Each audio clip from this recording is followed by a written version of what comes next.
আমি প্রথমে বুঝতে পারি না যে সাধারণ একটু ঝগড়ার কারণে আমার মেয়ের জীবন চলে যাবে, তাহলে আমি আমার কাছে চাইতাম না। ভাই আপনি তো মিডিয়াটা উঠে যাবে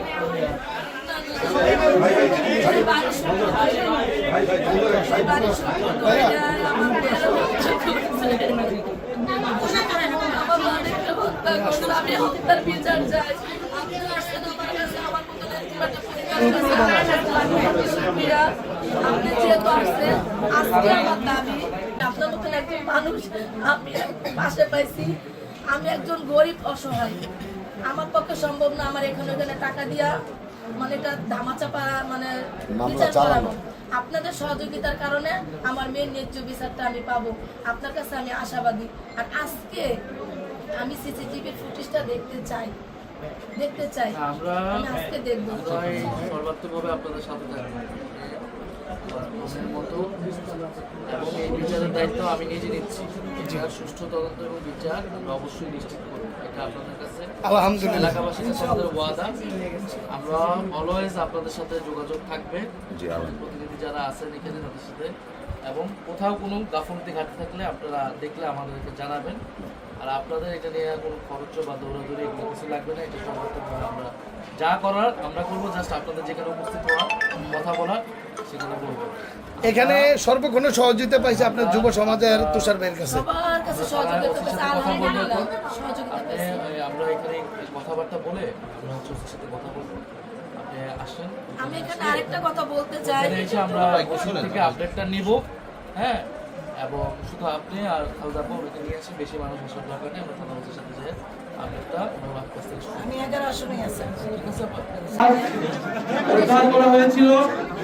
আমরা তার পরিবারের সাথে, সেই শিশু কন্যার মায়ের সাথে, তার পরিবারের সাথে আমরা সাক্ষাৎ করেছি আমি, এবং পুরো ঘটনা বিস্তারিত শুনেছি।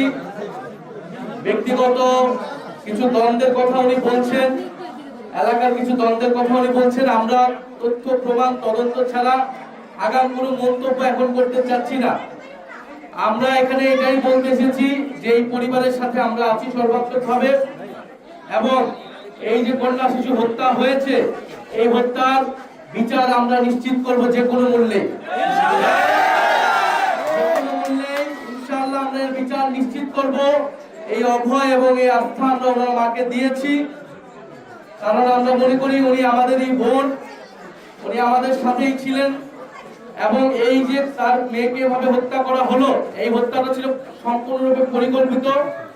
ব্যক্তিগত যেই দ্বন্দ্ব থাকুক বা যেই কারণেই হোক না কেন, এই হত্যাকাণ্ড কোনোভাবেই গ্রহণযোগ্য নয়, এবং এটা একটা গর্হিত অপরাধ। যারা এটার সাথে জড়িত ছিল প্রত্যক্ষ এবং পরোক্ষভাবে, তাদের কঠোর থেকে কঠোর শাস্তির আওতায় আনা হবে। যত বড় প্রভাবশালী হোক না কেন, বাড়িওয়ালা হোক না কি হোক, সেইটা কোনো বিবেচনা নেওয়া হবে না। পুলিশ প্রশাসন নিরপেক্ষভাবে কাজ করবে, এবং এই হত্যাকাণ্ডের বিচার আমরা দ্রুত সময়ের মধ্যে নিশ্চিত করব। আমরা থানার ওসির সাথে যেই দিন ঘটনাটি ঘটেছে 24 ফেব্রুয়ারি, সেদিনই আমরা ওনার সাথে আমি ফোনে কথা বলেছি, থানার ওসির সাথে কথা বলেছি। মামলা নেওয়া হয়েছে, পোস্টমর্টেম রিপোর্ট আসলে আপনাদের পুরো ঘটনাটা বোঝা যাবে কিভাবে হত্যাকাণ্ড হয়েছে, কিভাবে মারা গিয়েছে মেয়েটি। এবং ওনারা যাদেরকে সন্দেহ করছেন, সেই সন্দেহভাজন তাদেরকেও প্রশাসন, আইন শৃঙ্খলা বাহিনী তারা খতিয়ে দেখছে।